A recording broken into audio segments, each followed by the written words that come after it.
Heinrich, your reign of terror must end. You fool! You know as well as I that I cannot be destroyed.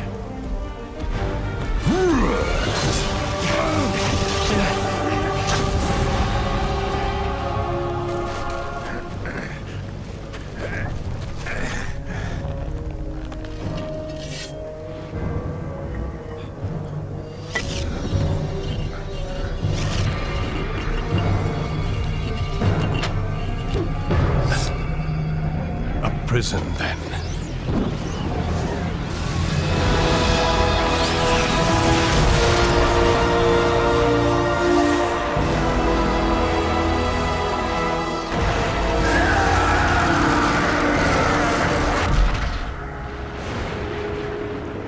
May the fates hold off the coming of the storm.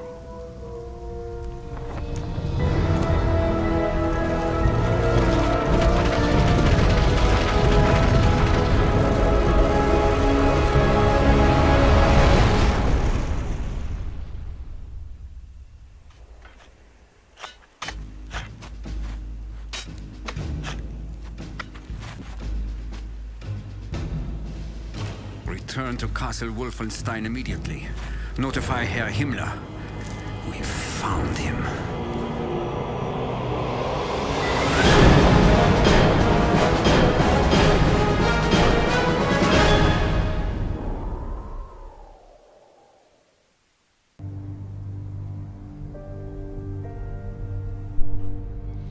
Hey everyone, and welcome to Cursethedawn Streams. This is Chad. And I was one of the developers on Return to Castle Wolfenstein. In fact, this was, I consider it the first game I was a designer on. Technically, there was another one.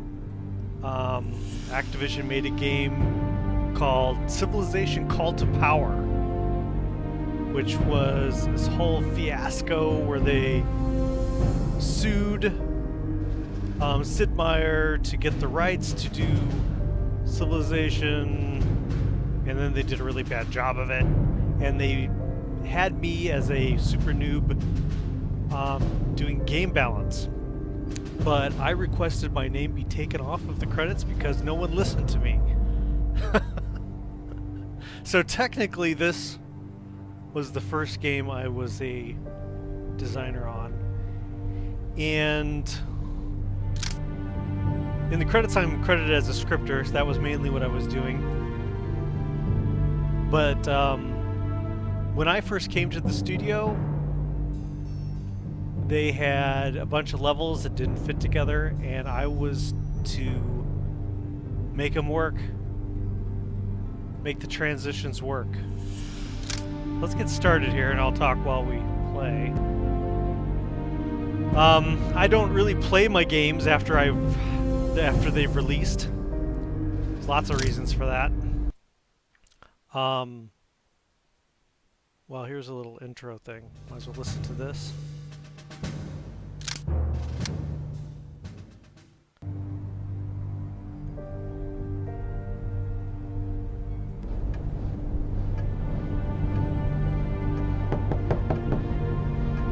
Come in.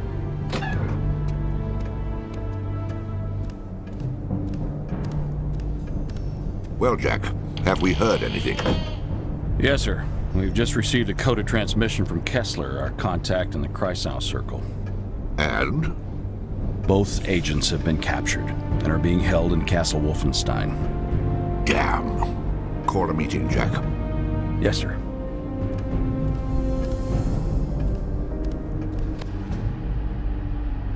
All right, gentlemen. Now let's go through it again by the numbers. What did we miss? Well, here's what we know. This is Castle Wolfenstein, located in the Harz Mountains of northern Germany, property of Heinrich Himmler. Now, we've known of the existence of Castle Wolfenstein for some time, but we've only recently heard reports from our Kreisau Circle contacts in the German resistance regarding bizarre occult rituals taking place there. Now, these characters are part of Himmler's newly formed SS Paranormal Division, a small but elite group comprised of members possessing above-average IQs and backgrounds with the occult and/or paranormal. The one in charge is this woman, Helga von Bülow. Our Kreisau contact in one of the villages below the castle has informed us that she and other members of the division have been recently deployed to the area. The kraut with the monocle is one Wilhelm Strasse, also known as Death's Head, a brilliant and ruthless scientist who heads up Himmler's Special Projects Division. Special projects? It's marvelously vague. Well, we know it encompasses all manner of advanced weapons research, including rocketry.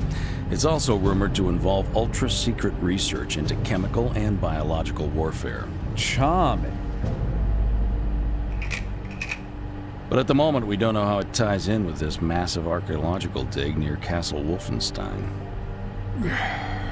So, advanced weapons, rocketry, chemical and biological research. Now, the occult. Still doesn't add up. Well, that's why we sent our boys in there.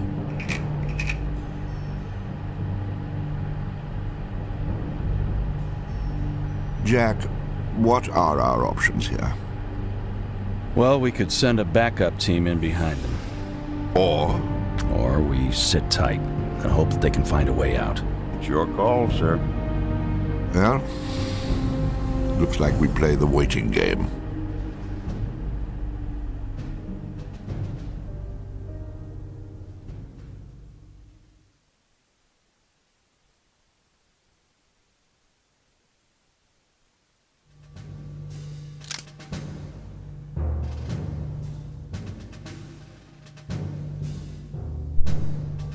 So as I said, I don't generally play the games after they release, the ones I've worked on, because lots of reasons. It gives me anxiety because there's what you've created, it's out there in the public, and doing a playthrough myself, I can see holes and things that were wrong, and it just gives me anxiety to play them. And also, after what is a minimum of 2 years working on something, you really don't want to see it again once it's released. You're kind of sick of looking at it. I mean, can you imagine playing the same game for 2 years? And I mean, obviously we aren't just playing it, we're making it, but still, you get tired of looking at it. So usually when I get my copy of the game, it stays in the shrink wrap. So I have recently been given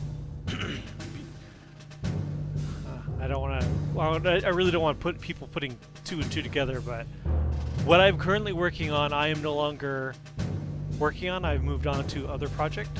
So they gave me, between the projects, 3 weeks to chill out and take a break. And so during that time I thought it'd be kind of cool to jump on Twitch and play some of these games that I haven't touched since, well, I mean, Wolfenstein, Return to Castle Wolfenstein was released in 2001. So I haven't touched it since then, and frankly don't remember all that much about it. I remember the development, I remember the studio and the people and the things that happened, which was pretty crazy.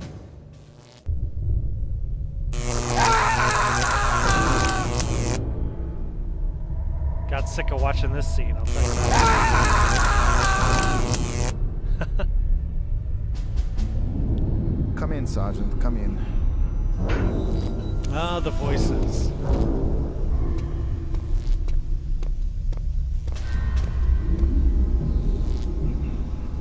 Your orders, Herr Doctor. Go and get the other one. This one is almost finished. Jawohl.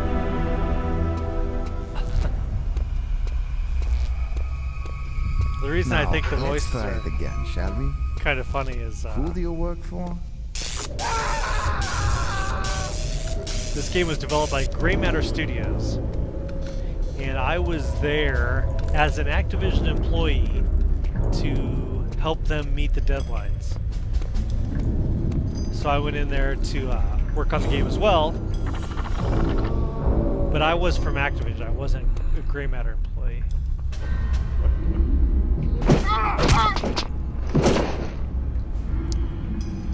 So The owner of the company was Drew Markham, was his name. And Drew was quite a character. And one of the things I recall about Drew is that he grew up, I believe, in like Louisiana. And he felt he did a really good German accent. To the degree that when we hired, or we're trying to like interview people to do the actual final voice, he felt his German accent was better than the German people we were interviewing. So pretty much most of the voices you hear in the game are Drew, which kind of explains why they all kind of sound like the same person talking. And all these things right here, these aren't like some canned animation that someone put in. Like nowadays you'll get like a prefab that you drop in and it's already animated doing its thing. And these aren't that. They are scripted movers, as I recall.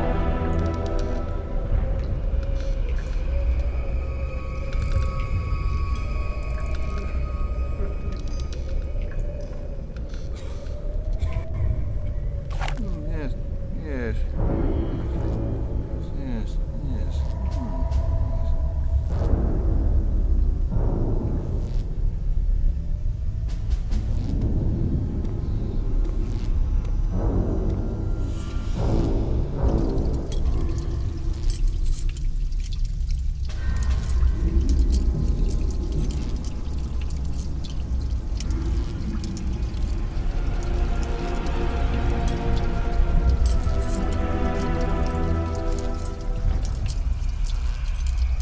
We have lean.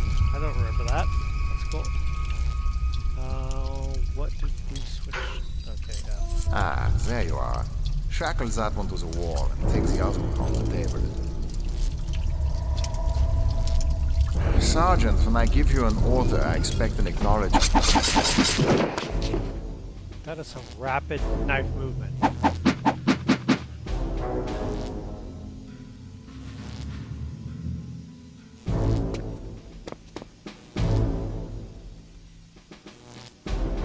I remember we set this up and people are like, so why are we giving you the opportunity to shock your old partner, even though he's dead?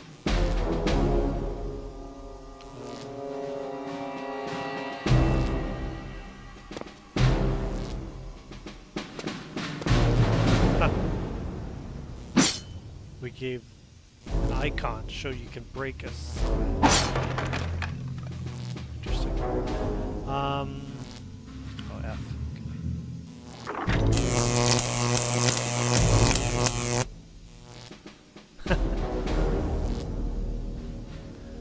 So what does the switch do that makes it point at the guy? I don't know.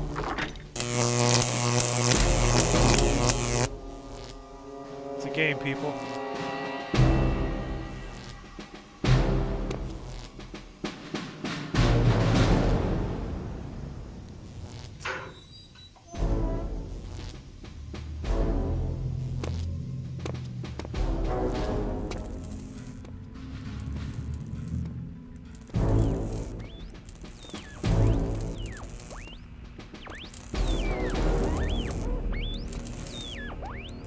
Hey, still trying to get some music on that thing?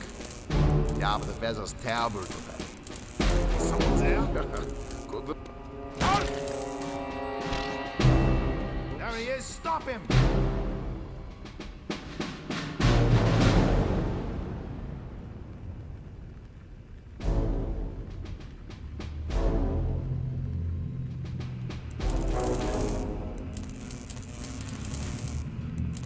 Huh.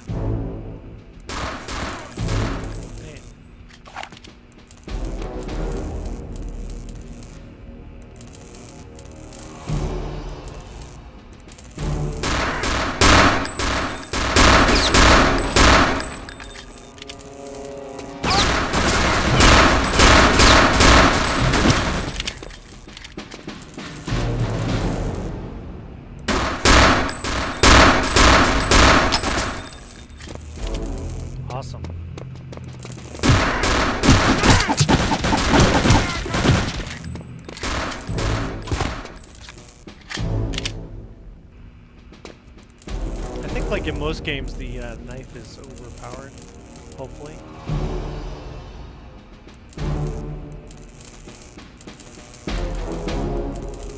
Notice how the guys take cover.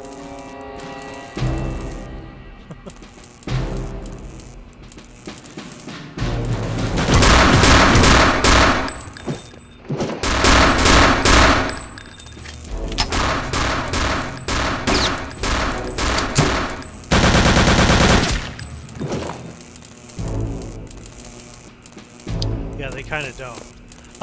Each guy was individually scripted.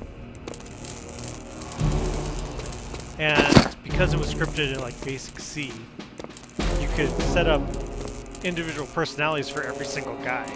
So you could make one guy like, oh, when he gets down on health, he runs away, or when he gets down on health, he becomes brave and charges forward. And these days, most of the time, you don't really have that kind of control. The AI is kind of like this archetype you drop in, and it does what it does.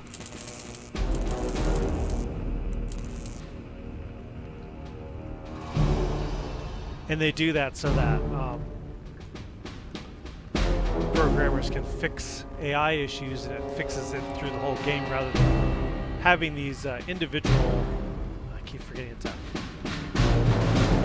having these individual circumstances for every guy that basically they have to track down if there's issues.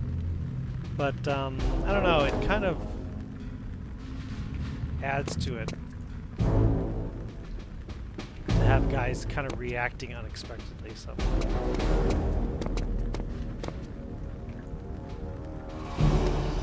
In my opinion.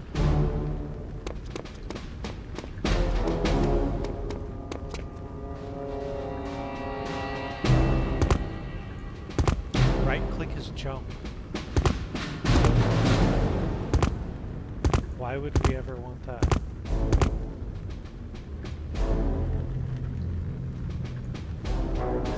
Huh. Is there right...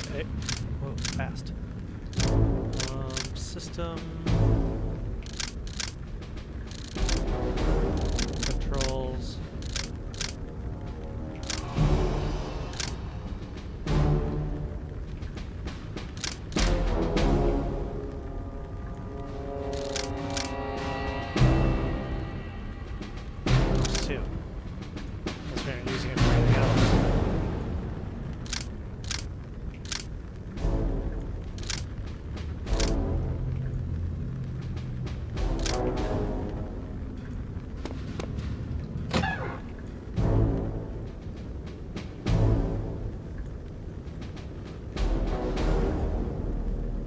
So, getting back to when I first got to the studio,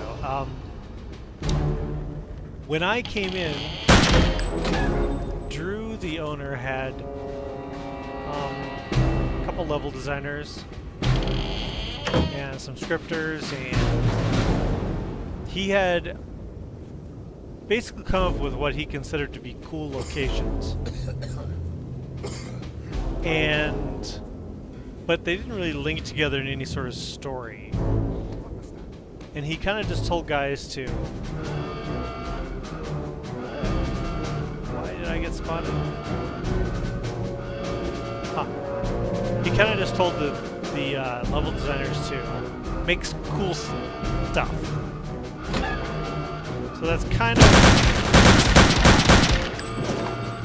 the gist of what happened. Each level was just made to be cool. But in terms of them fitting together in a cohesive manner, that didn't really exist. So when I came to the studio, what they asked me to do, first of all, was to... Oh, I'm kind of falling down the stairs.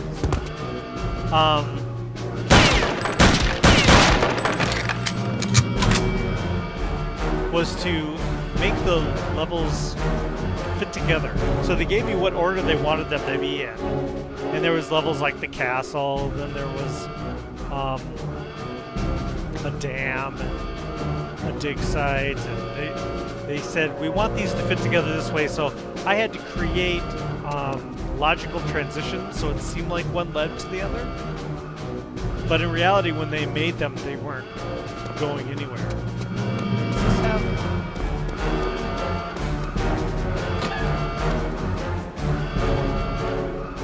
As I recall, when you walk out here, you kind of get mobbed.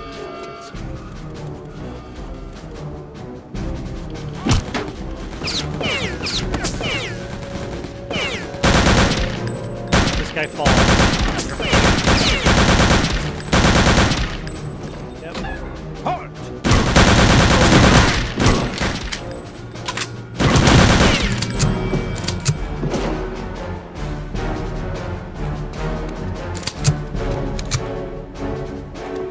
Granada.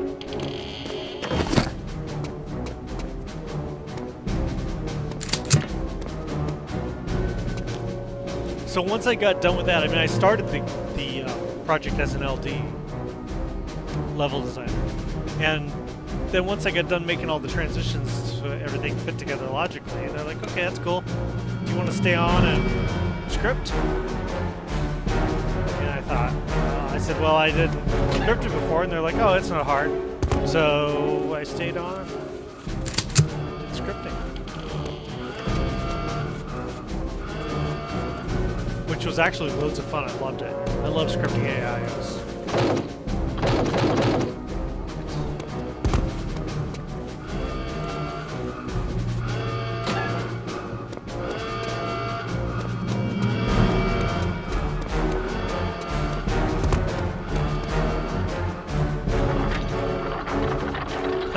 Why does that door go up?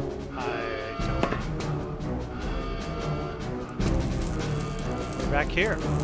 So we got this cool little...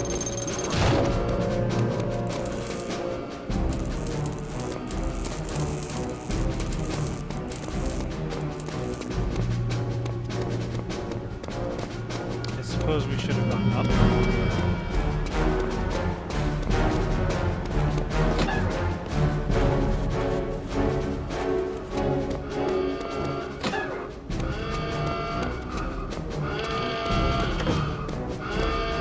So let's stand here for a second.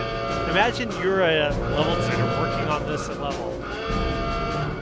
And you get to hear that all day long. So the creation of this, so when you did a build, so I don't know how versed people are with how games are made.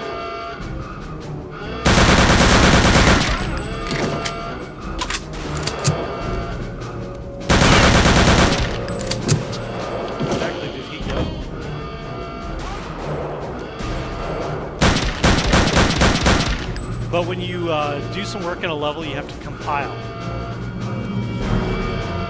And today, compiling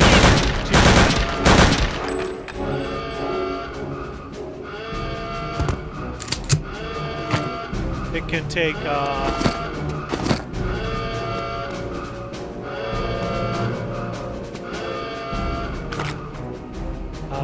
it's over. So today, when you compile in most like games I've worked with, it can take maybe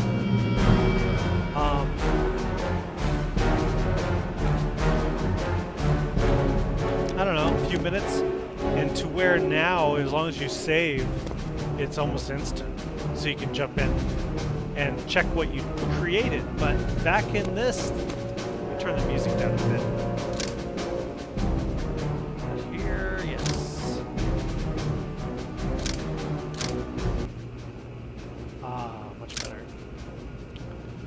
That's another thing of mine is when I play a game, generally I turn the music off. Just don't want to listen to it. Takes me out of the immersion. Anyway, so back in the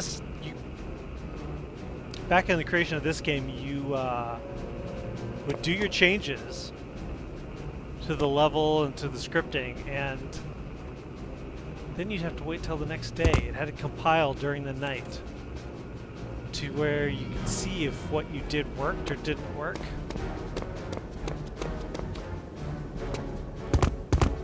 You would do a build every night, And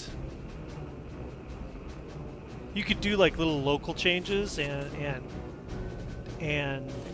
check it, but that would take a long time. So this was the most extreme title I think I've ever worked on in terms of my time spent. I lived, and this is partly my fault, I lived about 2 hours away from the studio because LA is expensive. So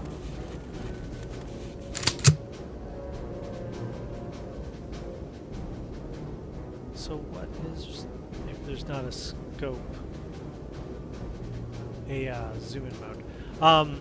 So I would often just stay at the studio. So I would sleep on the floor of my office while things were compiling.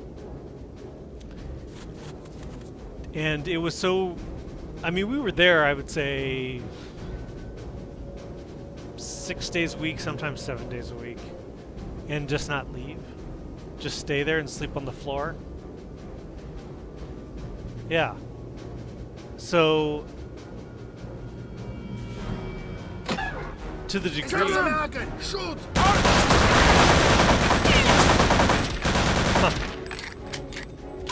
to the degree where the studio offered to buy me a pillow and blanket.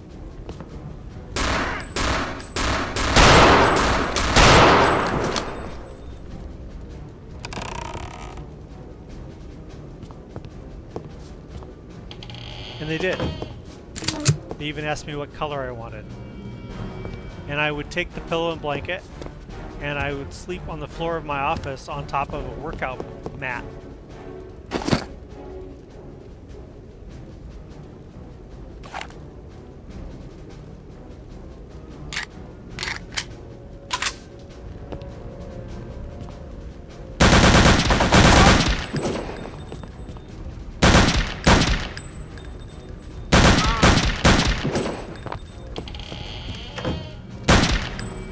Some of these had secrets.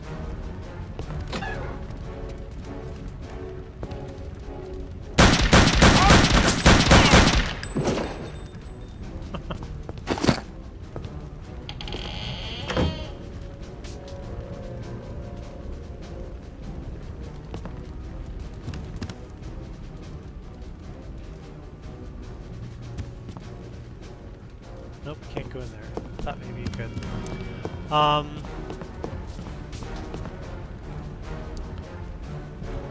But these days, we complain about the length of time it takes to compile, and oh my god, this engine's so slow, etc., etc., but really it's nothing compared to what we used to deal with.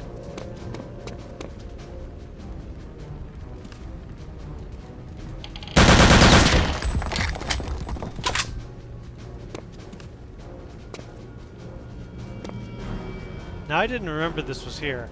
I just saw the clue. And we'll do that in level design a lot of times. We'll leave a clue of strange looking wall texture, or, well, used to be able to.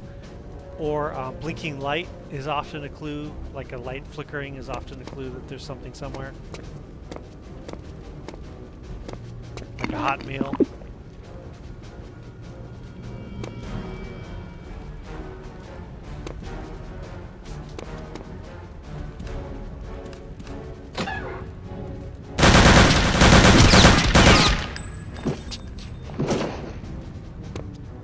Now, it was a really huge deal in the studio when these things were added, these suits of armor, because they break.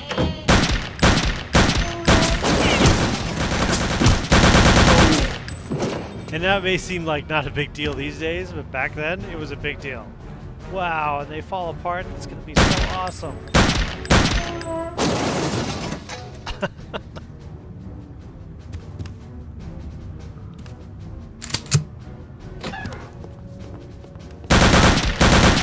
Look at the size comparison of the door to the people.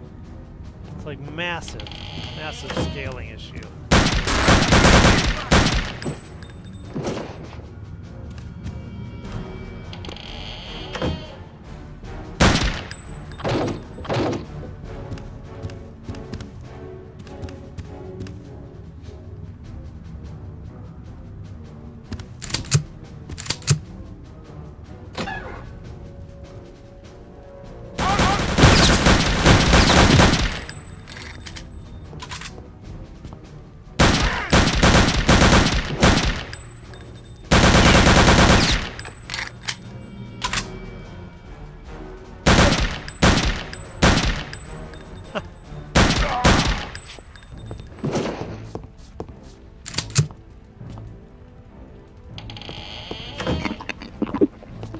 Give me them hot meals.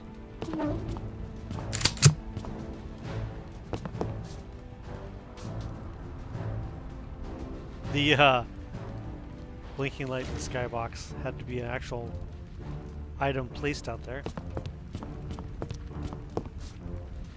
I thought one of these fireplaces had a secret.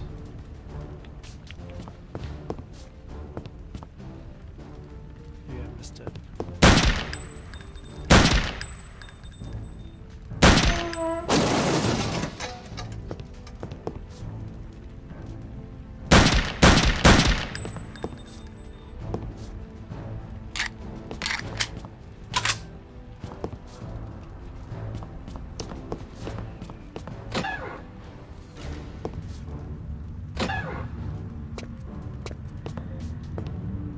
See how that looked around? That's nice. Reusing space, kind of.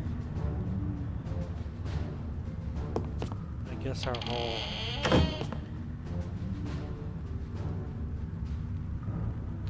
think that's a secret.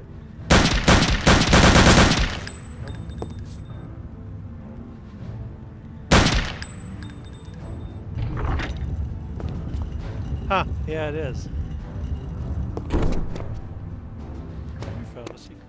Now, that reminds me, in the levels I worked on, which was the last 3 levels, when you're a newbie in the industry, they give you the last 3 levels to work on because they don't know how good your skill is, and most players don't go that far. They quit or get distracted by something else shiny.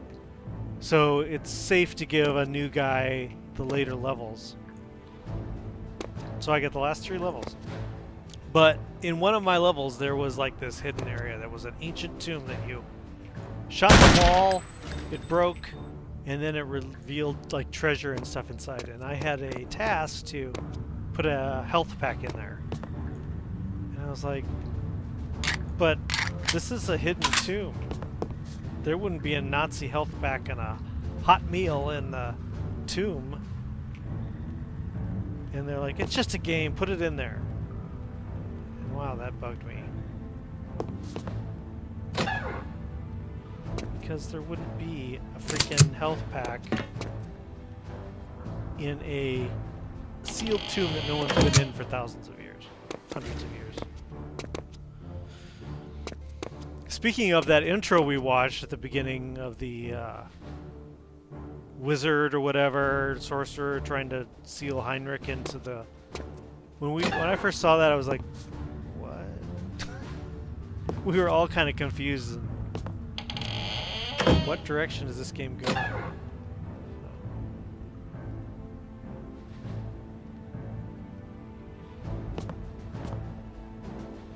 Press forward to exit. Oh, that's right. We had these big giant exit triggers.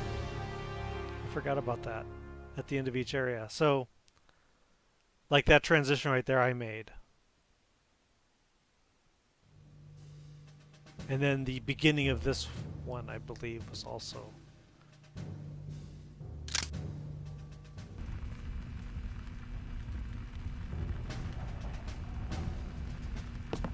So what's going on here? Where is everyone? Half the castle guard is missing.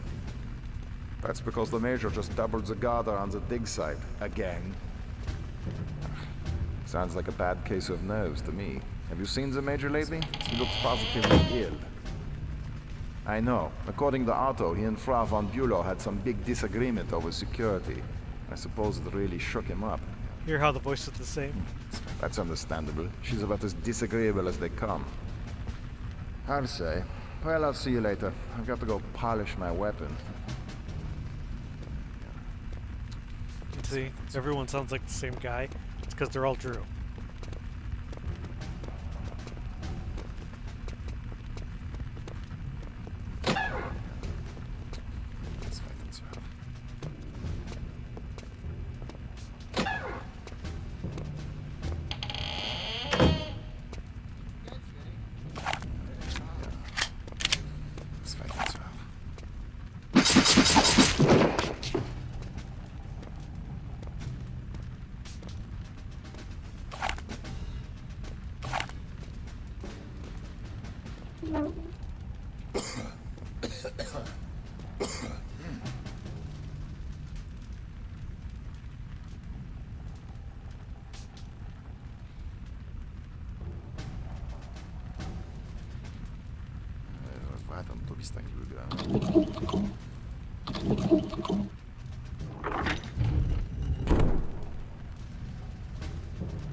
don't remember how.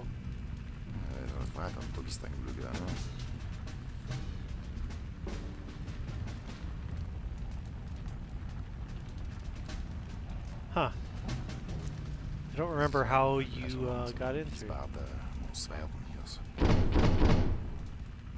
That door I opened?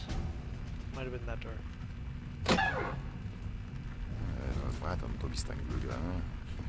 No.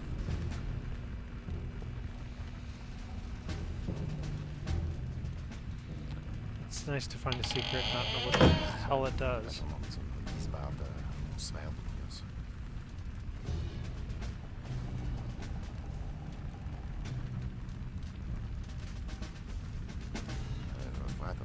I could have sworn there was like one area we went in through the fireplace.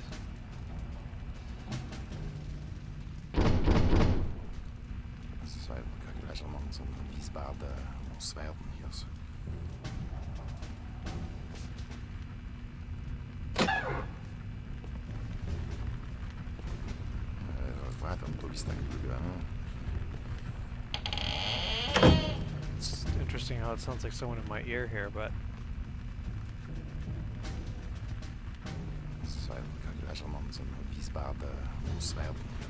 maybe it's below me.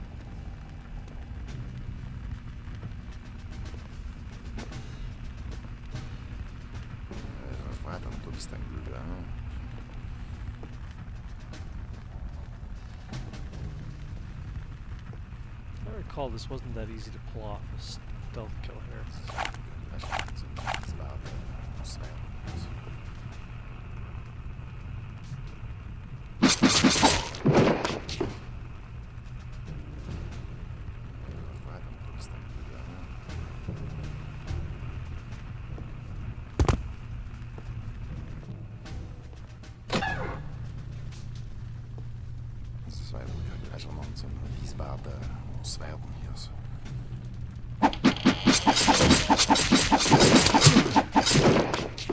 Ha! Oh, come on. I totally pulled that off.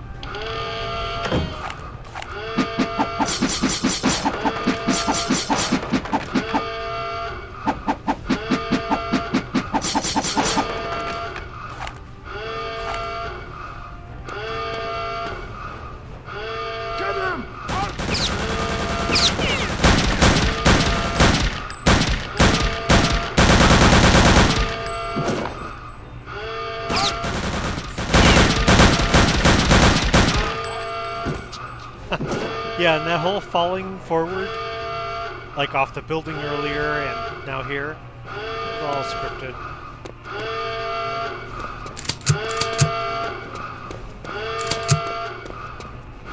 They don't randomly do it like they kind of do with AI these days. In some games. Just specify in some games. Like systemic AI.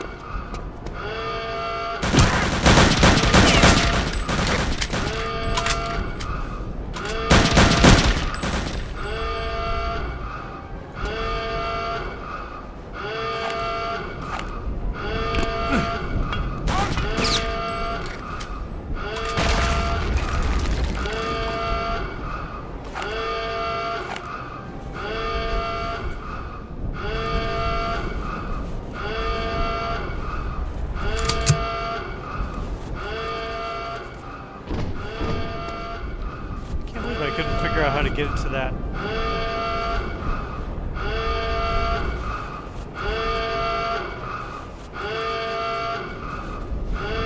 Weapons area over there.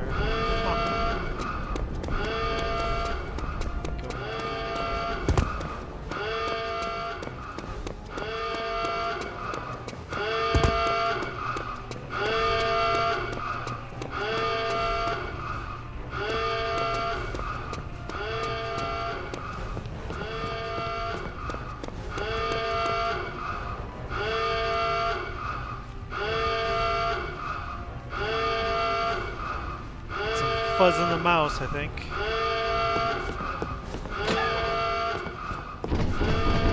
Huh.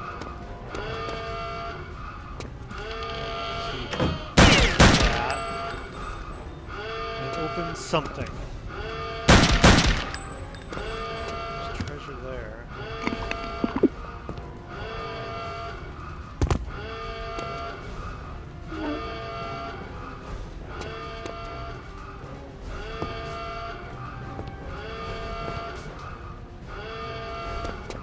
Huh.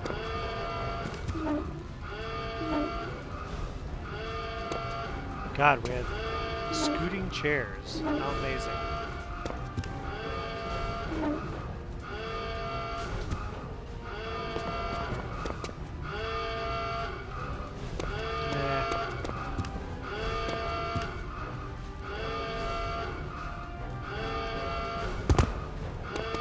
Oh, you just kind of gotta do a grab, huh?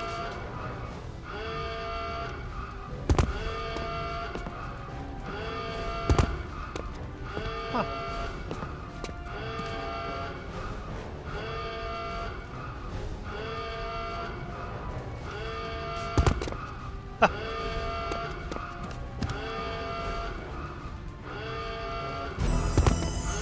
Yeah. Treasure item, which does nothing. That was a point of contention. We had these treasure items, obviously, throughout the game. You could get Nazi treasure, they called it.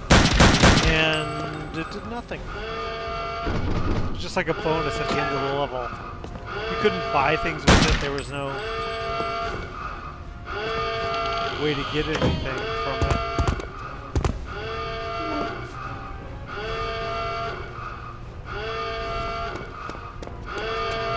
Well, that bugs me. I don't remember what the deal was with this.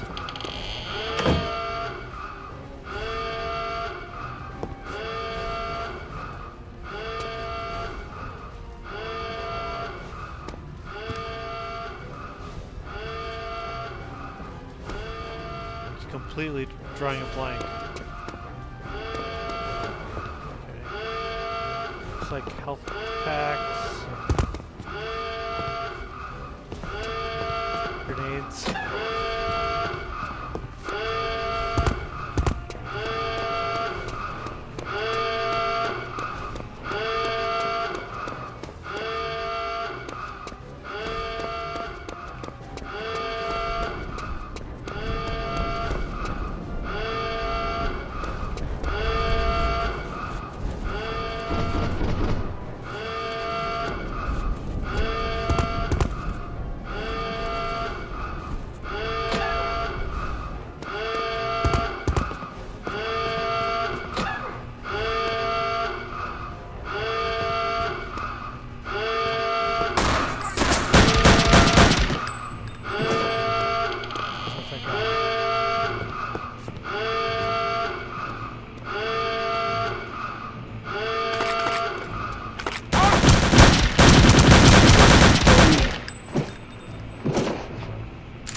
Peace and quiet.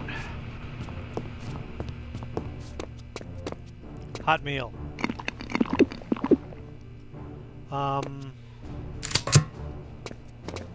The Studio Gray Matter was a lot of fun. It's a lot different than... I mean, the game industry has changed a lot. When I first started, I started at Activision as a person answering the phone for tech support, frankly. And I did that for a year or so, and then I switched to testing. And that was a full-time tester at Activision. It wasn't like I was just playing at home as a beta tester. This is like a testing job where you're finding bugs and getting paid a salary or a wage. And then worked my way into what was called a production tester, which meant often you were sent to the studios pre-production and like to look at their prototypes, and post-production to help them get the game out the door. And that's because there's just a process when it comes to reporting bugs and getting them fixed. It takes time. So you write up the bug goes into a database, the database gets sent to the developer looks at the bug, it fixes the bug they feel, sends it back, and then it's either confirmed that yes, it's fixed, or no, it's not fixed. It takes time. And at the end of a dev cycle, you don't have that. So a production tester gets sent to the developer so that... Oh, it does damage to you. Huh. Gets sent to the developer. Oh, here we go. So what the hell was this for? I think this just opened that. Oh my god. That's kind of dumb. Why would there be a hidden switch? I don't want to know.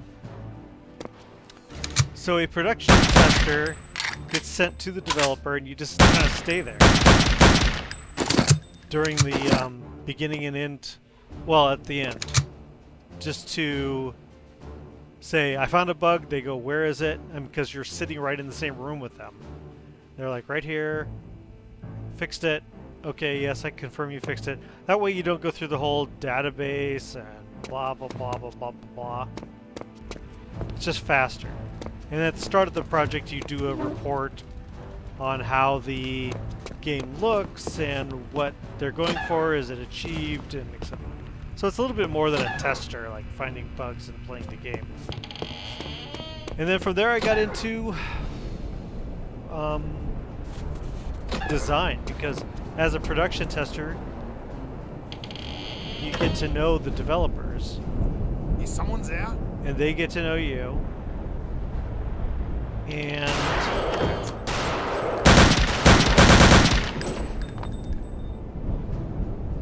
And that way you get kind of a rapport with them, and you're able to then parlay that into a position in design.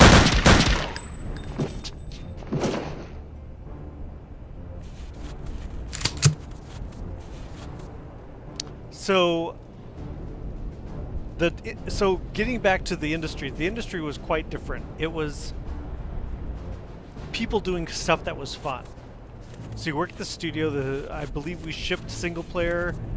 We made it with 18 people. I think it was something like that. And today, like a game like Far Cry, takes multiple studios, hundreds and hundreds and hundreds of people to get a game out the door. And it's because when I first started in the industry, that was when investors finally realized, hey, there can be a lot of money made in this video game stuff. And that's when it became corporate. People started having HR departments, and it wasn't just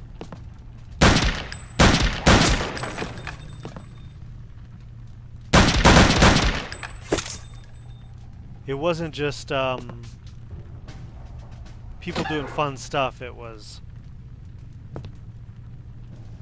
you get tasks lists, and you have to create results, and da-da-da-da-da. And back when Return to Castle Wolfenstein was made, it was all just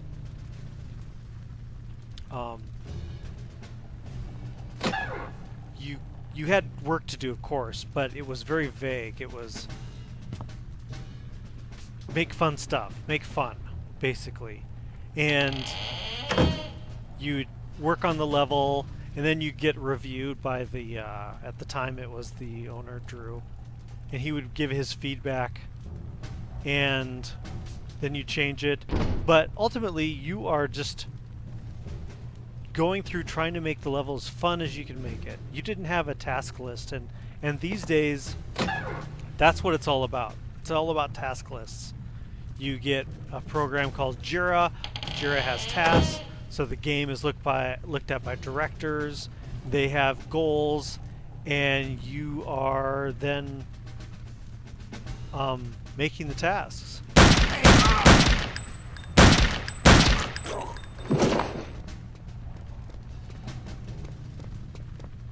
And it's much less these days, I'm a designer trying to create something fun. Unless you're in like an independent, I'm talking AAA development. So that's kind of a bummer. But back when this was made, I mean, literally we would just spend all day going, I think this would be cool, and then you do it. And then you call people in, and that's something I really miss from, oh, it's cool, it pushes the gun.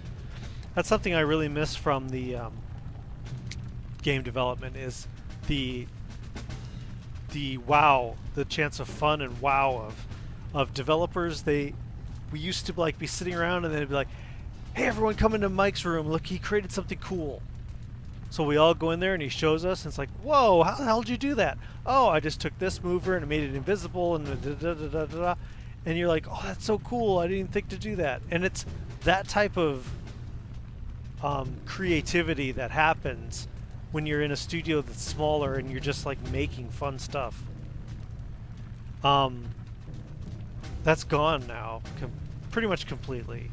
You are allowed a little bit of leeway sometimes, but for the most part, they aren't looking for level designers to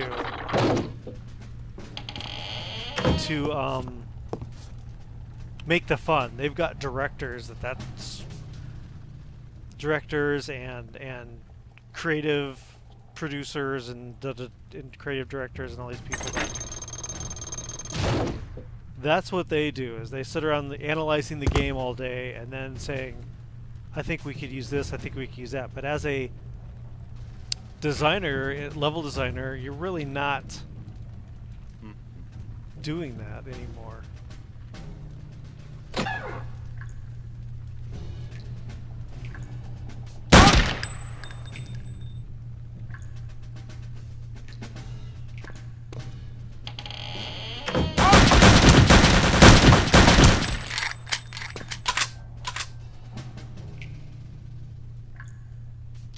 I think we used the same halt sound from the original Wolfenstein 3D.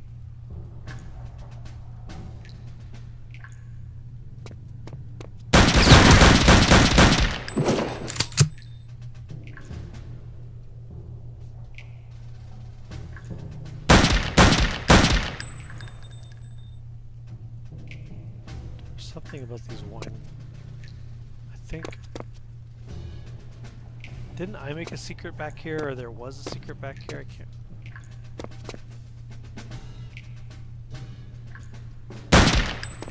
Thought there was.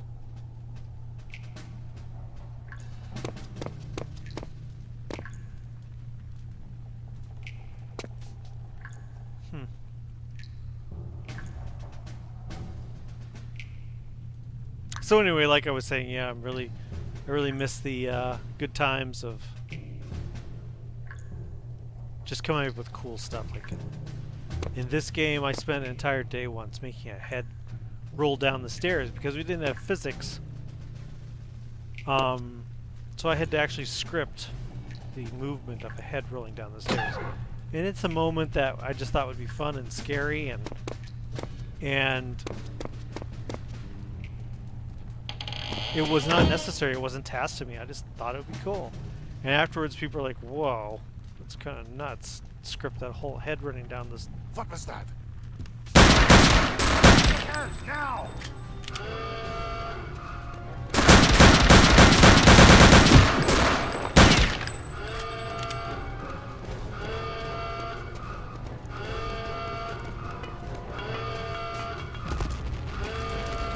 grenades going. Why?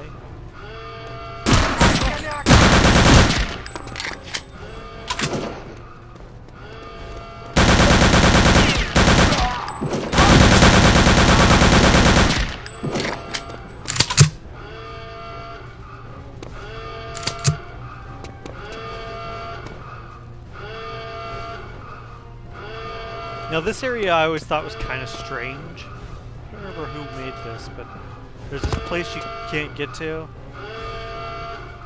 And you have to go around. And why would that exist? Just felt it was weird.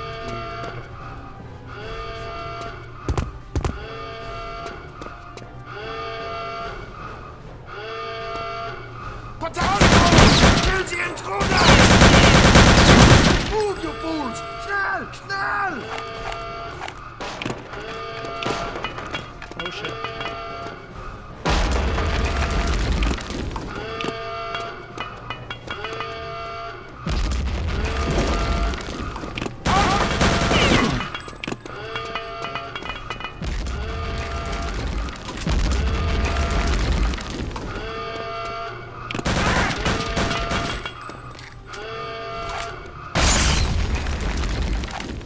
Oh, thank God I broke that. What's going on in here? Shit.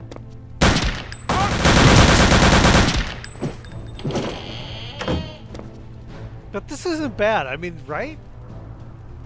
This is fun. There's nothing wrong with this game, and it was made by 18 people creating just good times instead of a production plan and a writer and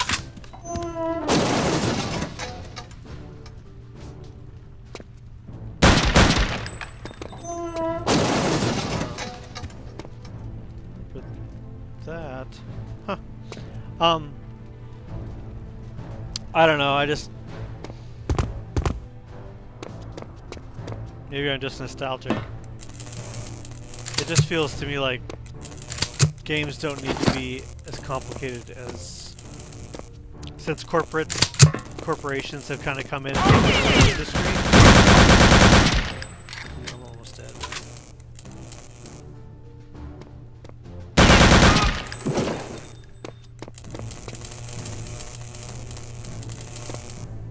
Where did this gun go? Oh, here it is. Don't need it, I guess. Since I forgot those explode, don't they?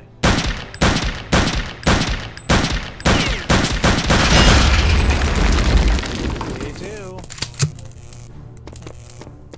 But since corporations have come in and kind of taken over the gaming industry and made it more of an industry, rather than just small groups of people making cool stuff, it's really changed a lot. Not that I don't still enjoy my job, because I certainly do, and it's great having such big, such big productions now.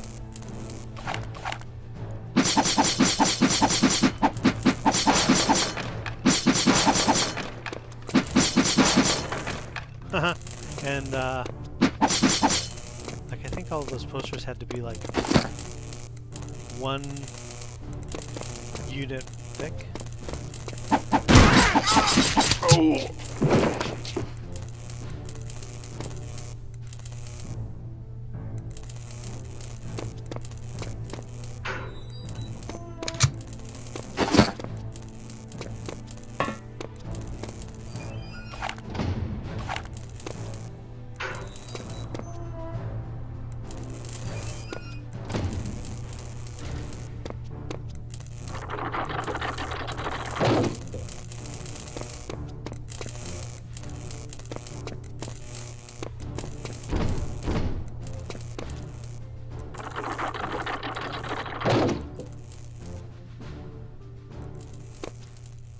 Kind of going, what's the point of this room? Oh, I'm sure it has something to do with that. Yep. You found a secret area.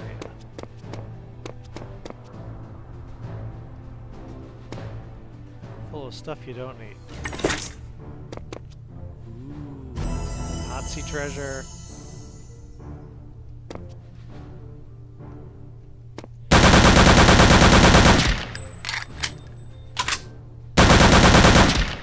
Non-breakable crate.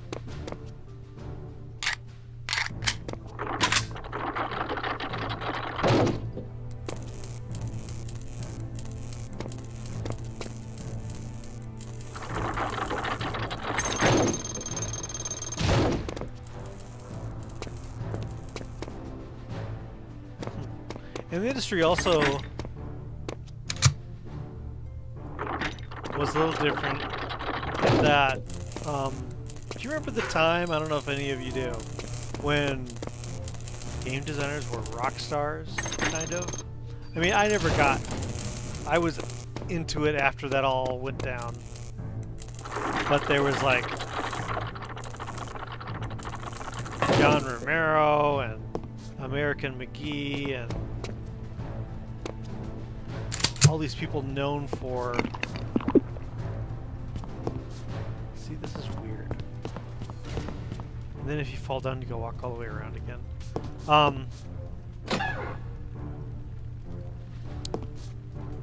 And games would get known for who's designing on it. He's over there! Unlocks the gate!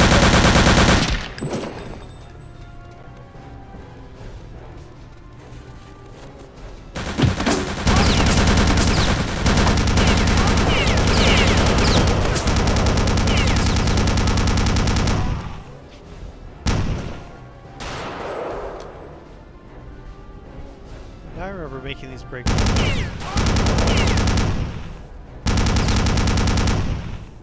These pieces here.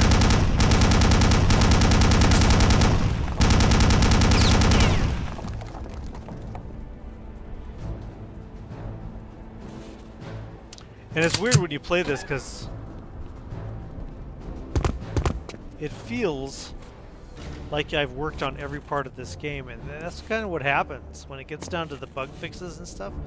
There's no ownership of levels really anymore. It goes to just everyone helping each other to get the things finished.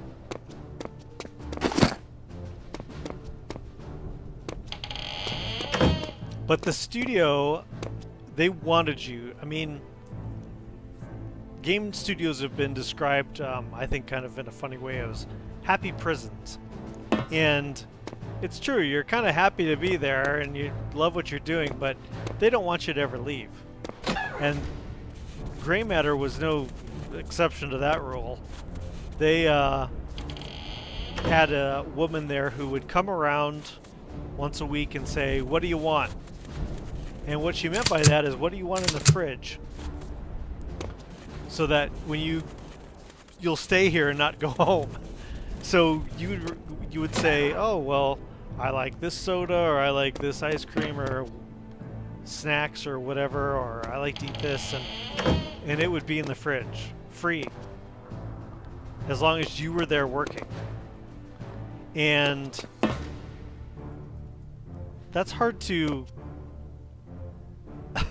it's hard to say no to something like that and go out and have a life, and because it's pretty awesome, isn't it? And Drew, the owner, he was not shy to spend money. He, especially if you're there working late, he'd sometimes take us out and to eat at night, or he would have sushi brought in on the weekends, sushi chef to come in to, remember where you go from here.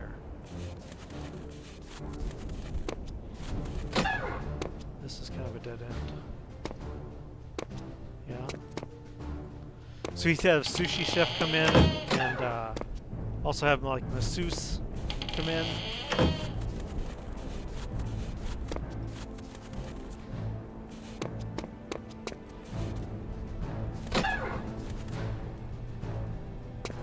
Is this linear here? There's nowhere else to go. Get him! Oh.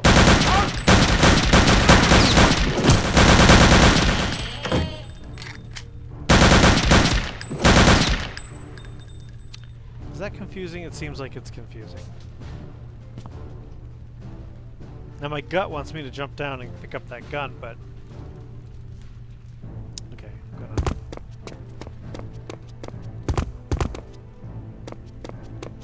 I'm gonna... So...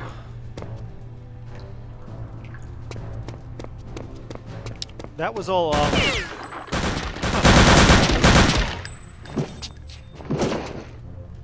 I feel like I'm going backwards when I'm going forwards.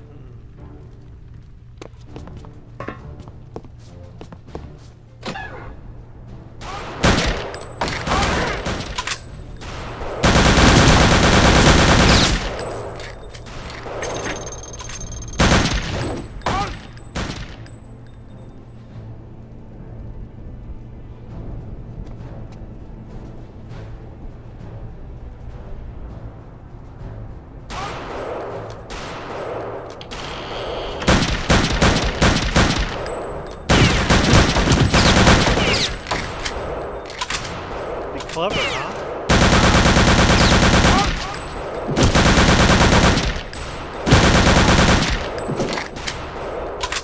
Oh, you're shooting at this guy there.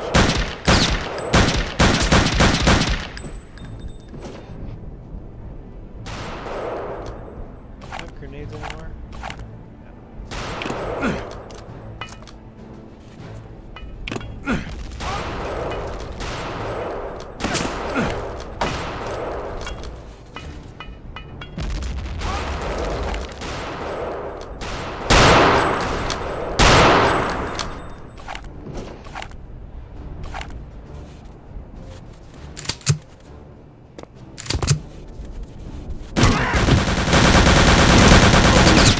Nice one.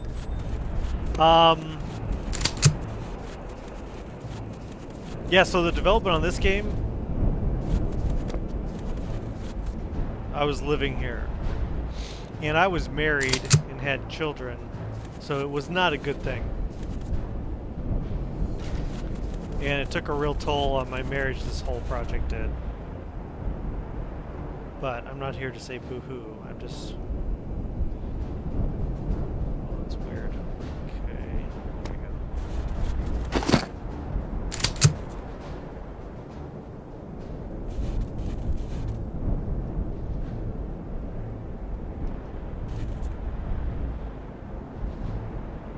Ladders are always the death of most video games. There you go. They're hard to make work right.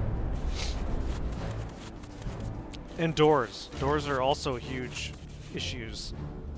Because oftentimes with a rotating door you'll have an AI on each side. Or the player on one side and the AI on the other, and you can't move the door and things get silly. Okay,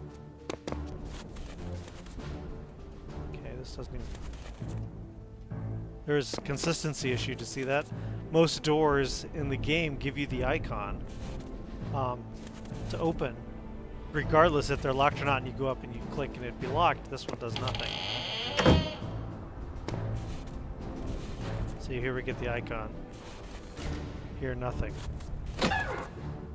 But then later you'll have locked doors that have the icon.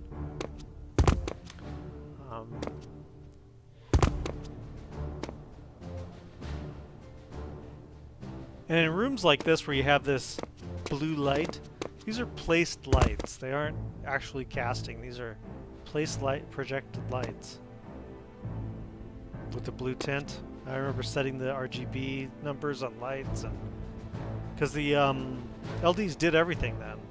Today we have lighting artists. That's all they do, is go in, and that's their whole job, is to properly light a level.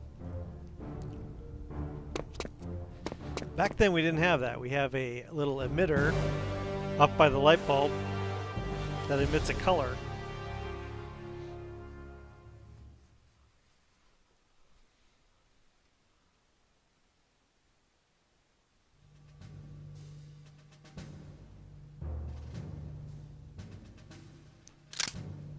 I have to say I'm a little bummed out that nobody's on the feed. I didn't know about this time slot. Noon. I thought, I don't know if this is really that great of a time slot, but I've seen other streamers that I like Robos and stuff, starting at noon. Excuse me. But then also they are not in North America, so it could be part of the thing. Maybe I should switch back to doing it at night. I just thought I'd do a couple hours of this today. Like I have said in the past, excuse me, boy, all of my streams are then immediately uploaded to YouTube. So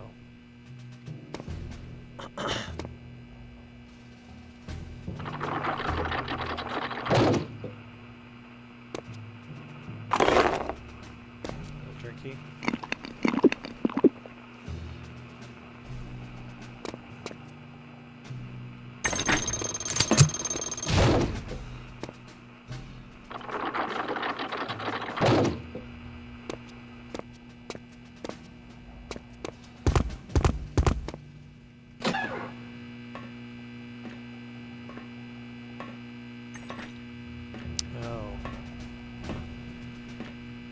This level.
There's what I want.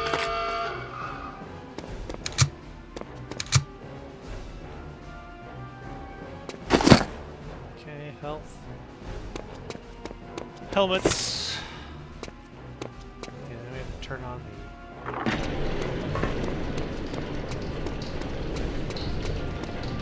the lift.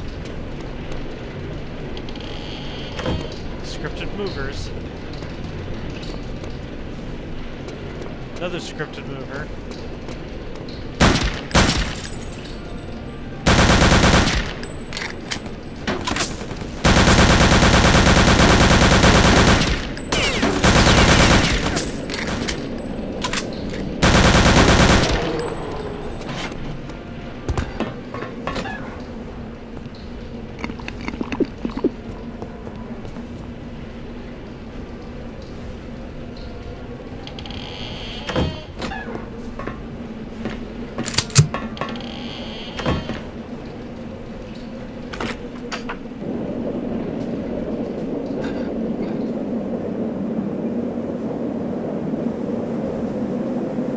This was recreated in a different Wolfenstein game.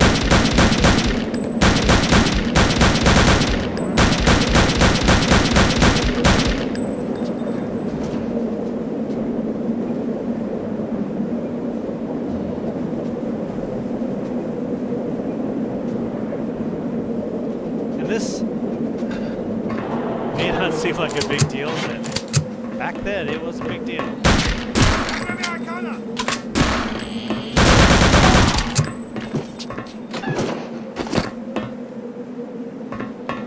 People always, when they think of Return to Castle Wolfenstein, they often think more of the multiplayer, which was done by Nerve Studio. That wasn't done by us in Grey Matter. And we were really upset about that. Because at first it was going to be us, but they felt the single player and multiplayer together was just too much for one small group of people to handle, so they moved it to Nerve. But we had already been like making levels for multiplayer that just never got released. For instance, I had a bombed out European city that was called Bomdenburg that was a multiplayer map. And that got...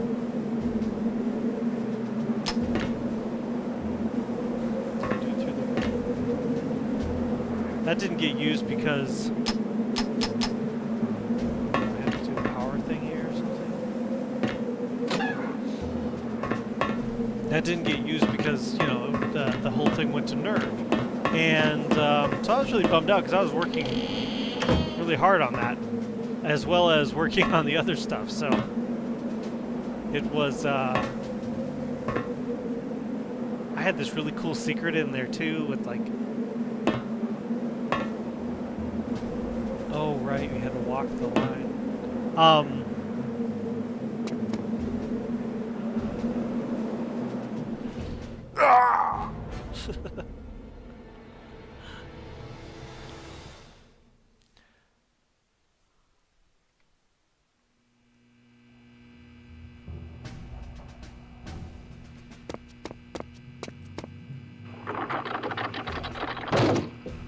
Wow, save game.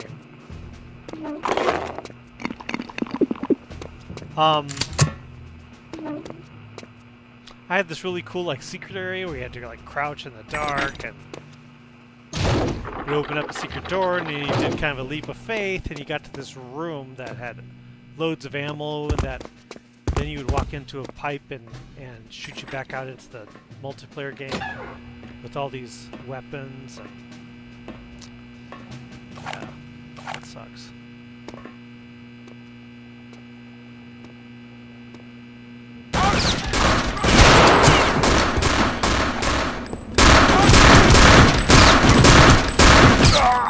Wow, owned again!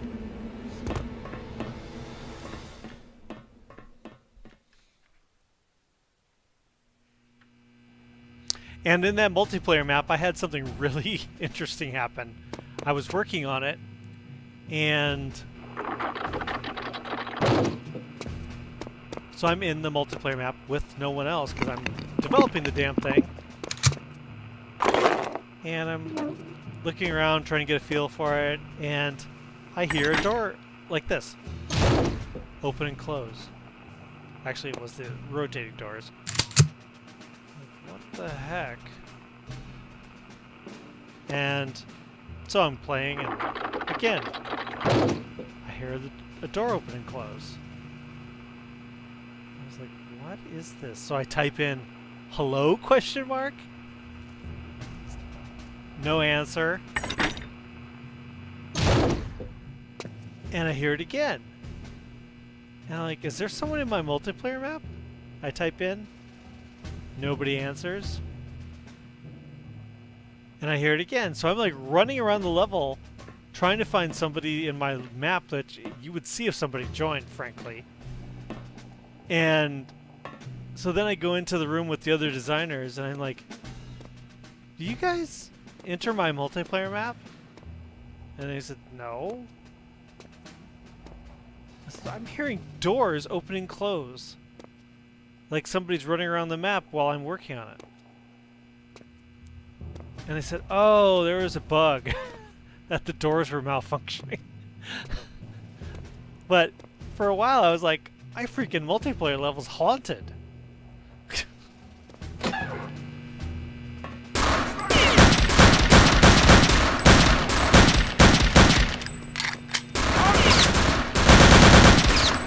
Why is that a place to be?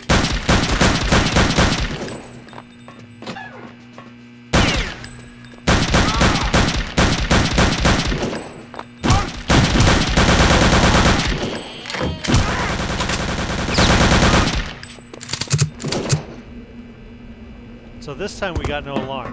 Not sure why that is. Huh. They never got a chance to push it, maybe?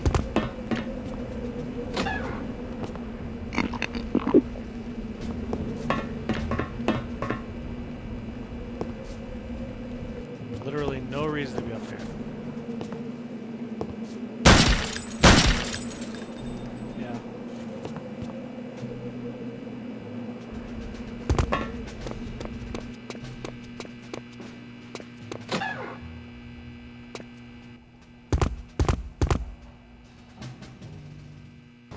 An intruder! Alarm! Alarm!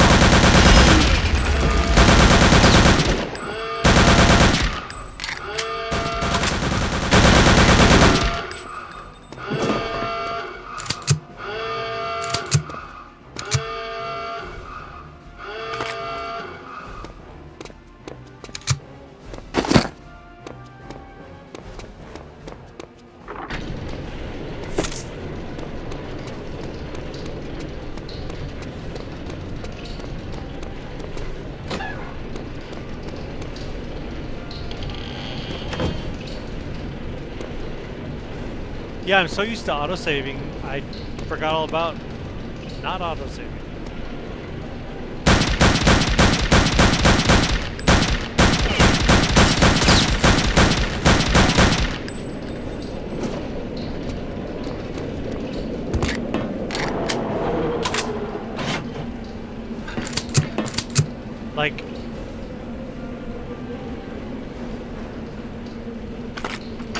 Like these days, you just play the game and it just saves where it thinks is wise. Back in, then you have to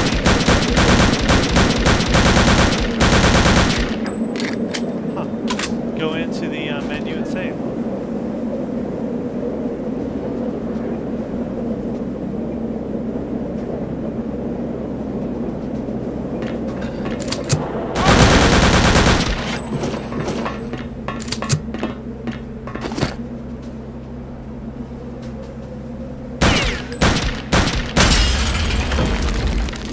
Explosive radio. So I don't remember then what we had. Oh, right. I do remember now. There's this ladder here.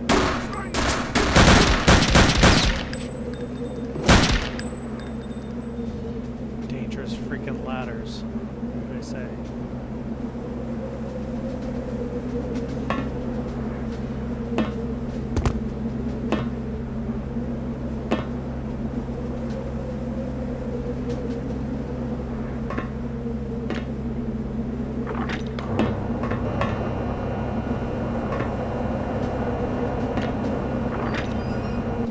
Scripted mover. I don't know. I used to love scripting movers. It was a lot of fun.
This is a nice layout. I like this.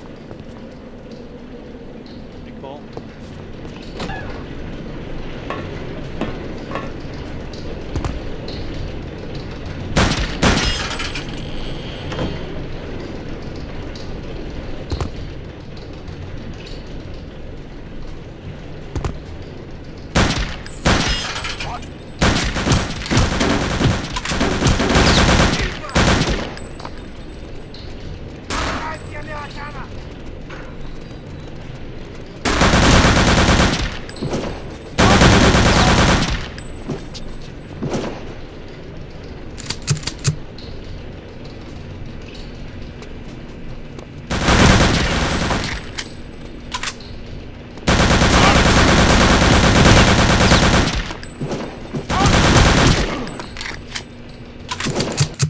Guard Station report. Guard Station, what is happening? That's jarring. Yes, Lieutenant Ruger here.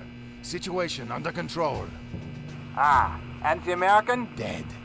Excellent. Village Guard Station out.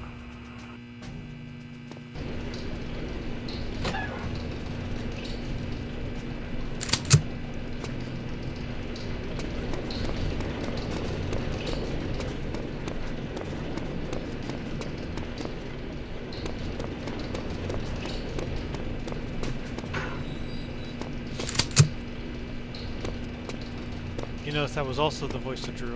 Drew is a character. Don't man. shoot, I'm Kessler. He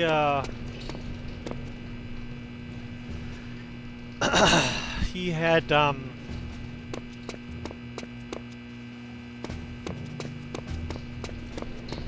don't know how to say this nicely. He has some substance issues. Is that a nice way to say it?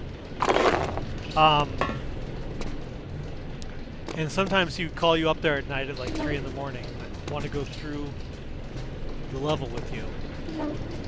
And you'd go up there and he'd be so wasted, you'd be like, okay, he's not going to remember this.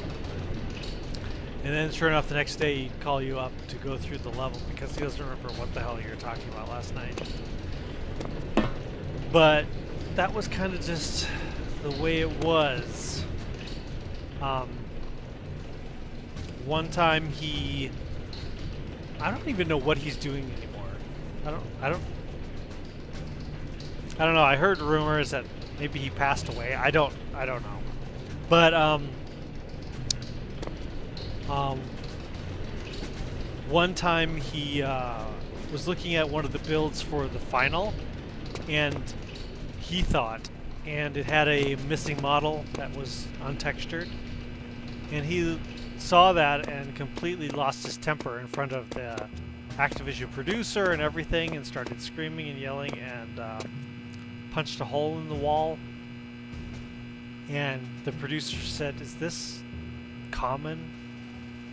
Does he always react like this?" Like, yeah, he does. He loses it. But Drew said something to me that always depressed me. Follow me. As We a must get you inside as the a village. level designer, as a designer. I mean, now these days I'm a game designer.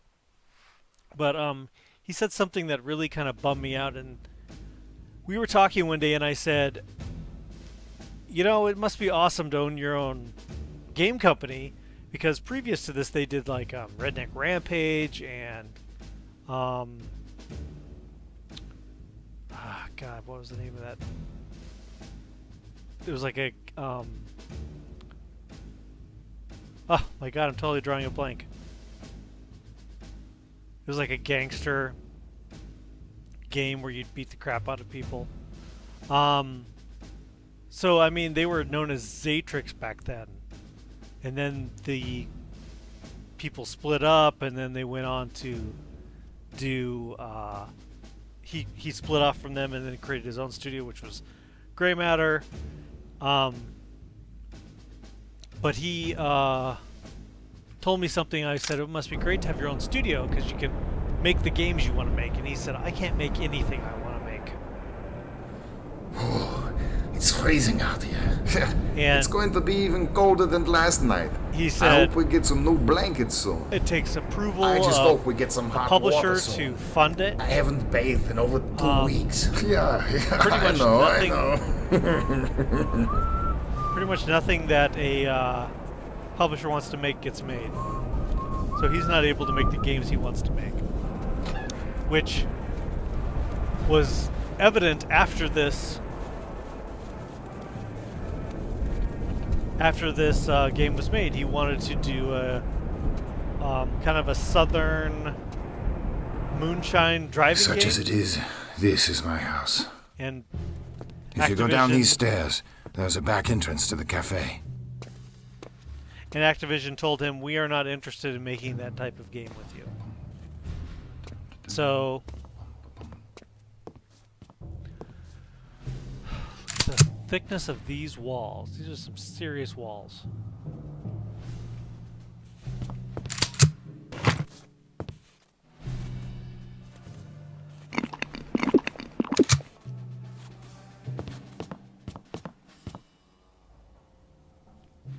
So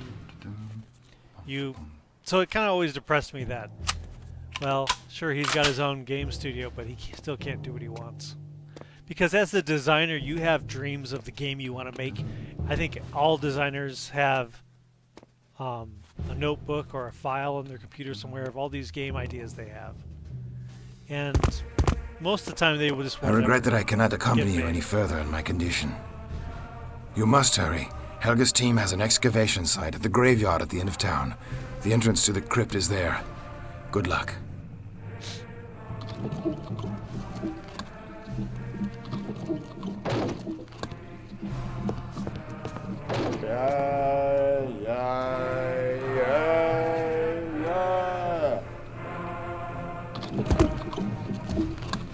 Shut your filthy old slovenly swine.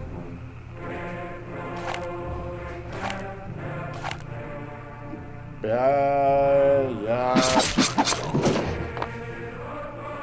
think this was one of the wine cellars had a big secret. I can't remember which one it was. Might not have been this one either.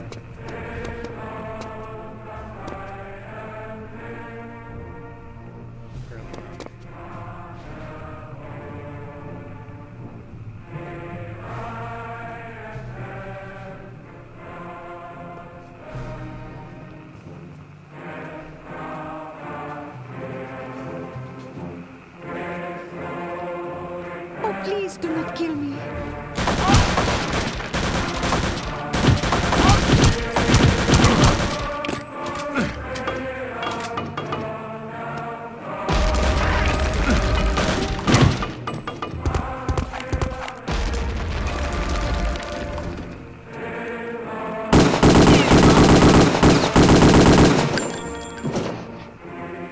Why did they freak out? Nobody saw me. Oh, nice.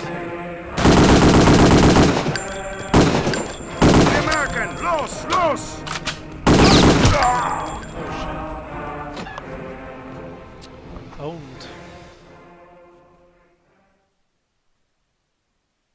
Such as it is, this is my house. If you go down these stairs, there's a back entrance to the cafe.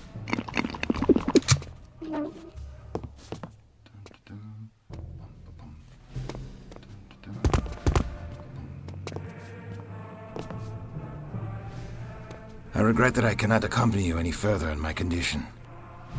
You must hurry. Helga's team has an excavation site at the graveyard at the end of town. The entrance to the crypt is there. Good luck.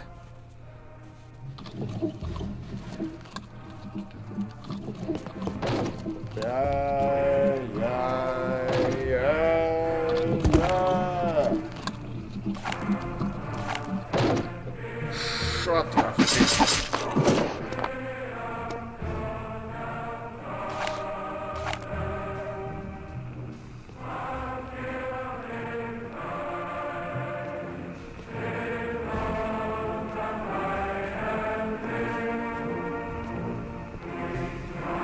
Some very strange goings-on up there last night, eh? Oh, please do not kill me.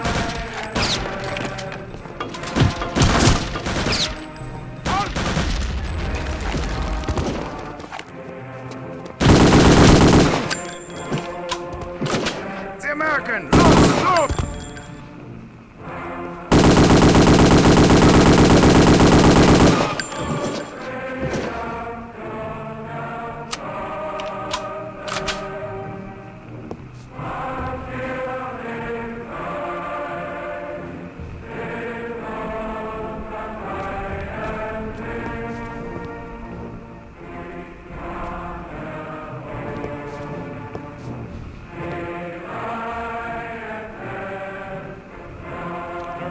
Did her voice.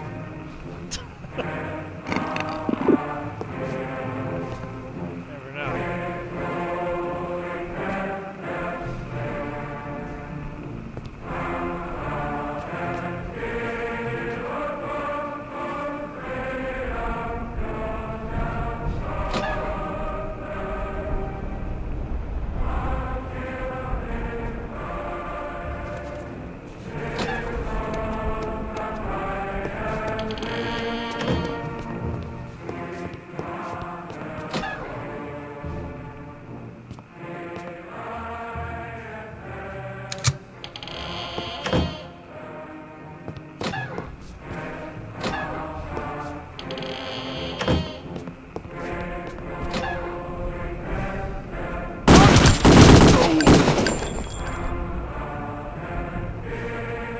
other guys.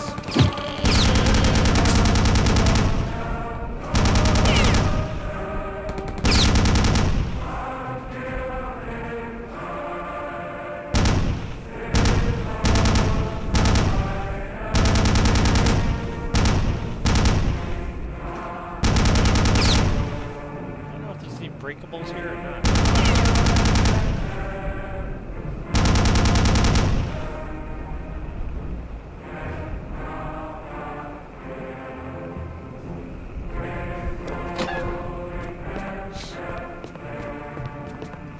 Wish I could find a record player.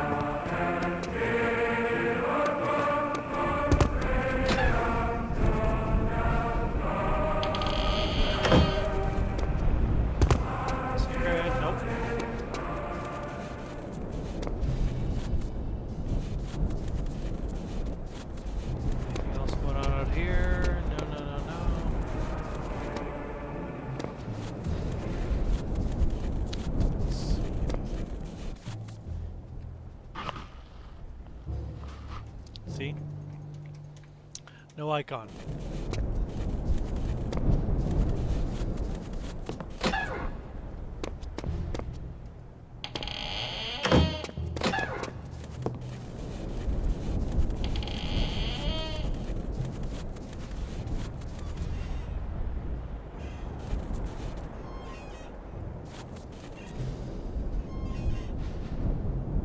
As I recall, that squeaking is a sign.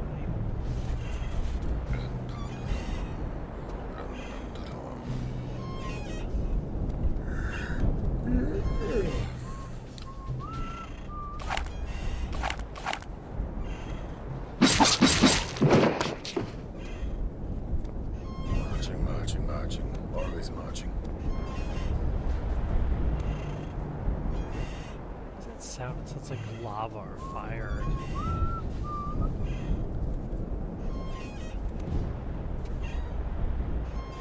Is someone there?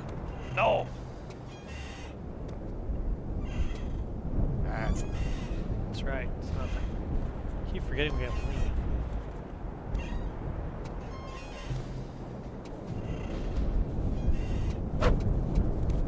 What was that?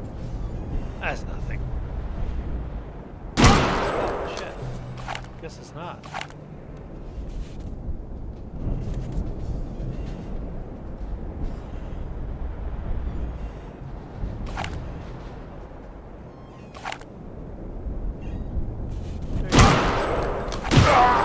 Oh, shit. Alright, get to do that all again. Such as it is, this is my house. If you go down these stairs, there's a back entrance to the cafe. I will always go through the back entrance. Hey. Sorry, I broke your chair. I regret that I cannot accompany you any further in my condition. I do not regret You must this. hurry. Helga's team has an excavation site at the graveyard at the end of town. The entrance to the crypt is there. Good luck.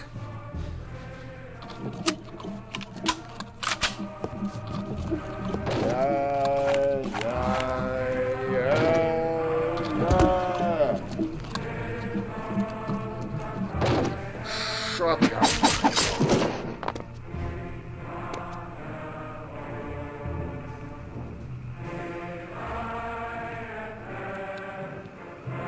I guess the girl sees you, and that's how she gets.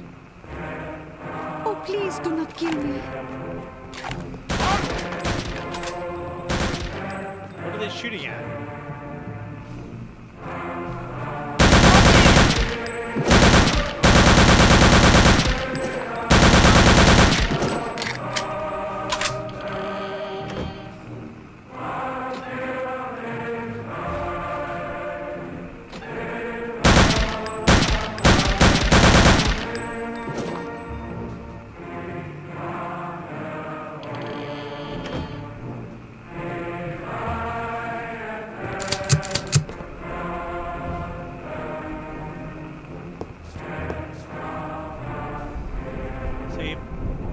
How these guys are identical?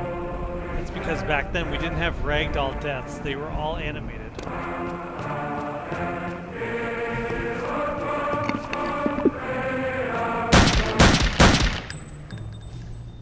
feel much better.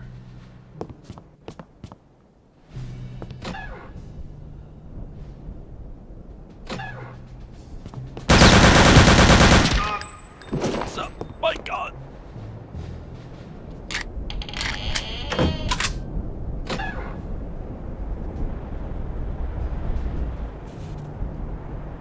Now you used to be able to sometimes do this.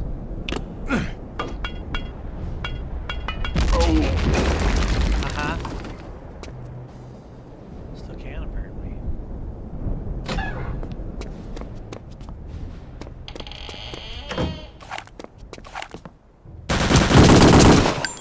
No, I did not expect him to be there.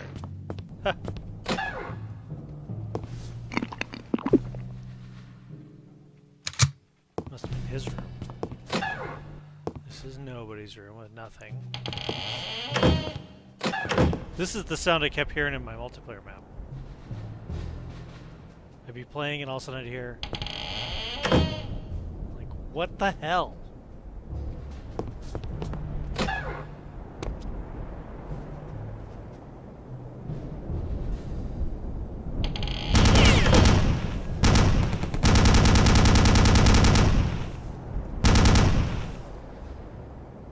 It's weird, isn't it? How this is covering this gateway that isn't in the center, and then no guys come from these areas at all or through the windows, because you would expect this to be more of a shooting gallery, right? There'd be guys coming from this direction, guys up this balcony, guys in these windows, and you're like having to move around a lot. That's what you want in a good design for a turret, is you want a lot of movement. You want the player to be like up here and then down here and then up here. You don't want to just hold in one area that isn't even fully visible. That's just bad. Can you jump out of there? You can. It saves time.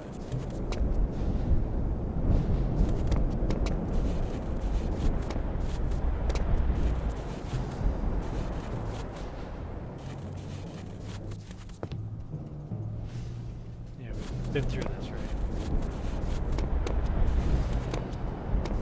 And then this opens and nothing happens. Right. Yep.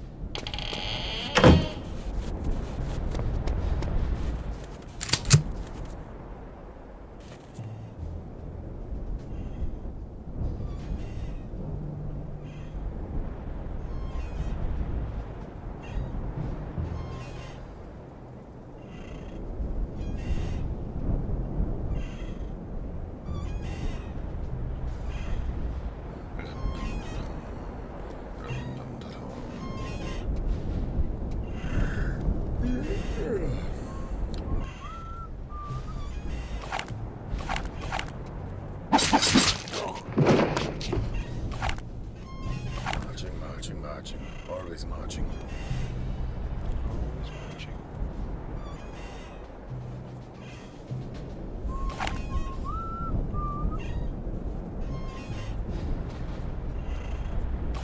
What was that?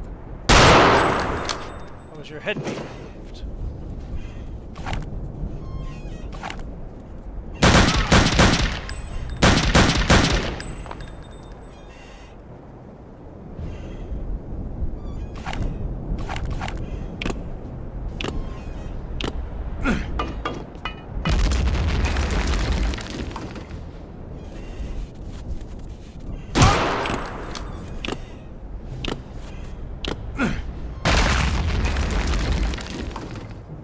That time. How's your grenade miss, by the way?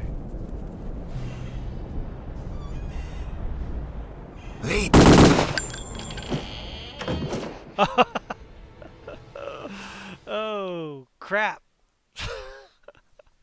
Such as it is, this is my house. If you go down these stairs, there's a back entrance to the cafe.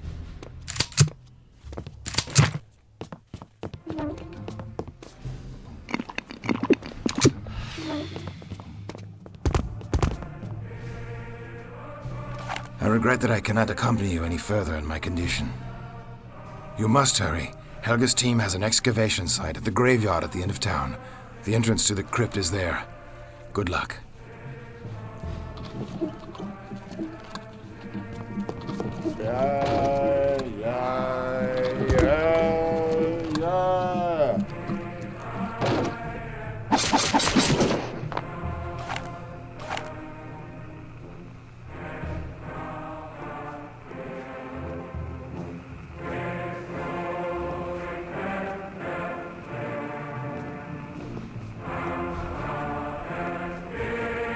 Some very strange.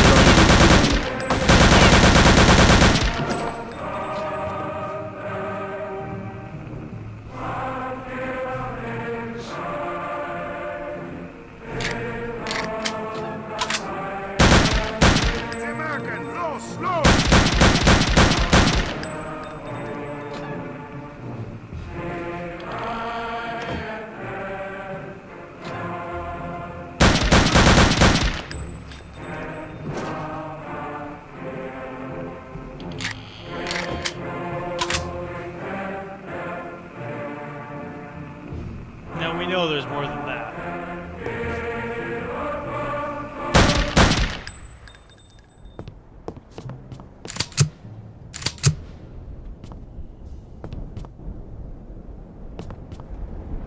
And that was something we could script too. We could script a different number of guys every time. Or guys showing up differently every time.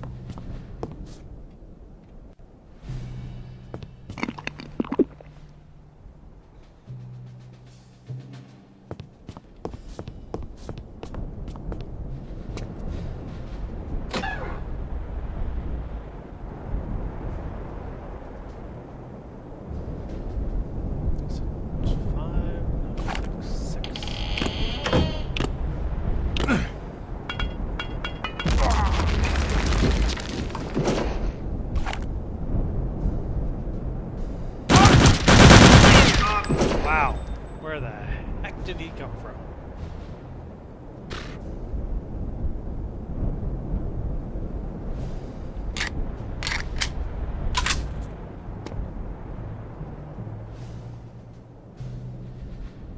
Now will that guy be in the hallway? Can we kill the guy with the grenade? We would script things like that. Yep. Because as you recall last time before I went through this, I didn't kill the guy in the window and there wasn't this guy here, so. Nice. Nothing in that room, we know. And here's the shooting gallery. That isn't much of a gallery, just these guys standing here.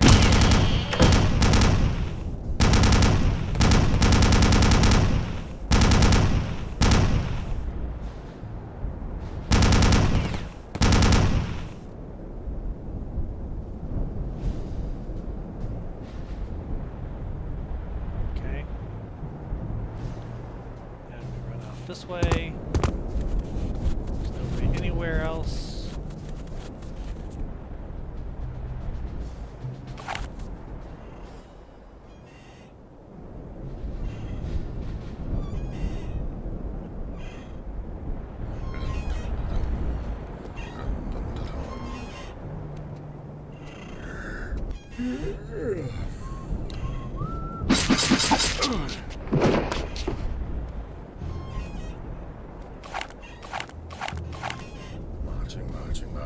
Always marching.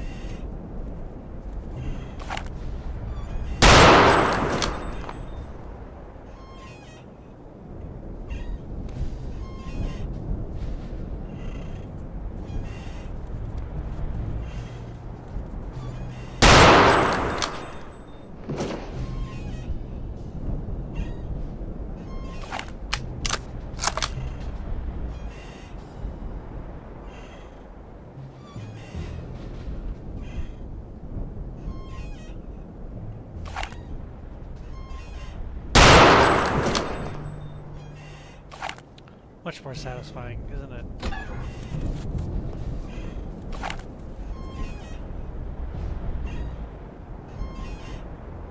Wait! Don't shoot! Come inside! I almost shot him again. going to come inside until I check things out.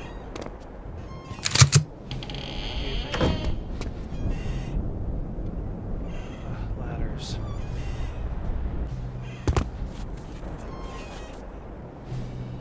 Fancy water.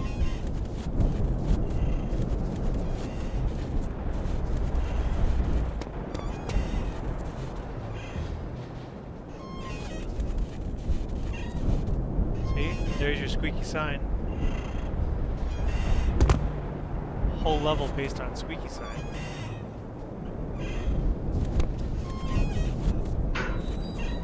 Through there, through this way. With this, you can come down and freezing cold water. Sounds like you're tiptoeing.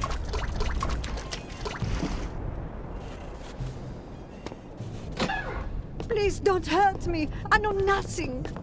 Nothing?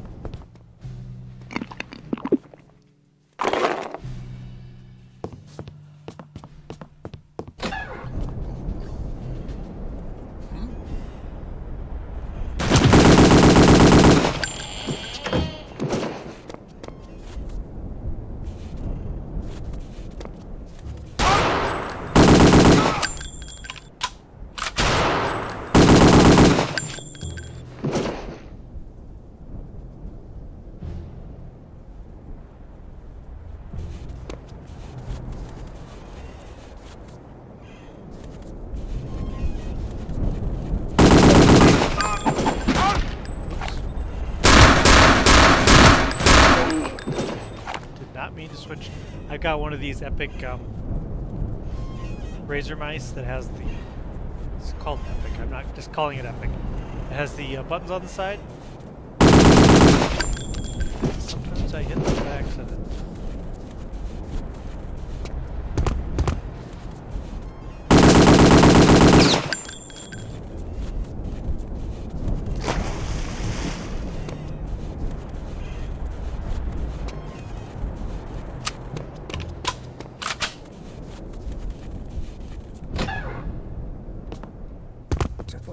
Business back there.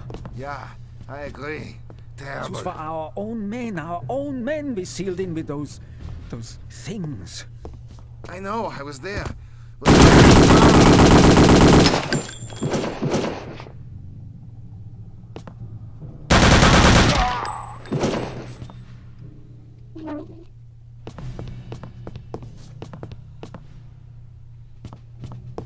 Yeah, I know. I ignored what's his name and Kessler and didn't follow him.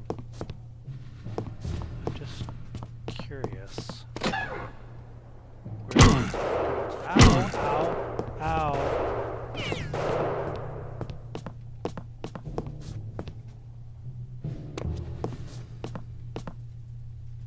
Not a door.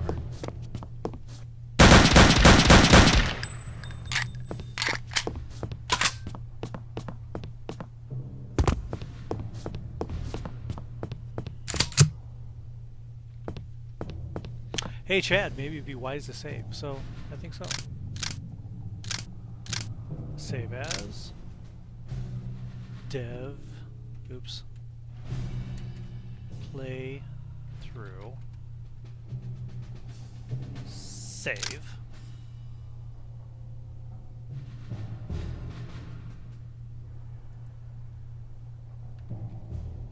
All right. And it is 2 o'clock, and I said I would play till 2. Unfortunately, nobody joined me in the stream. This will all be uploaded to YouTube.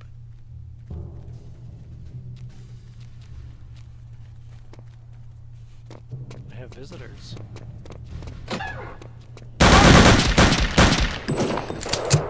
Oh! Perfect ending, isn't it?